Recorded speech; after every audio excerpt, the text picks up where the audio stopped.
So generally, in a divorce proceeding, the biggest asset in your case is going to be the marital residence. And so clients often ask, what happens to this big asset? What happens to our marital residence? And there are a few different options. The first is you and your spouse can decide to sell the home. And if you sell the home, you would agree on a realtor. That realtor would list the house for sale, and generally, once the house is sold, you would equally divide the proceeds in that regard.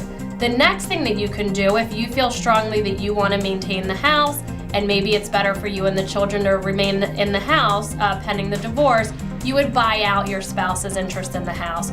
We would determine what your spouse's interest is by getting an expert to appraise the house and let us know what the value of your house is. We would then deduct any mortgages from that amount. We would deduct any home equity loans, and maybe potentially any credit card debt would also come from that amount. And then we would determine what you would need to pay your spouse to get him or her off of the mortgage and those other loans I just talked about. Or your spouse may decide that they want to buy you out of the house, and so that same exercise would occur.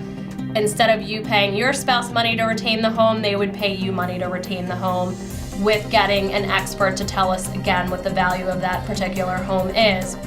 That's a decision that doesn't have to be made at the beginning of the case. That's something that you can determine after we get more information in your case. For example, how much alimony am I going to receive, or how much child support, so that you can know if you're able to afford to stay in the home, or if it makes more practical financial sense to leave the home at a particular point.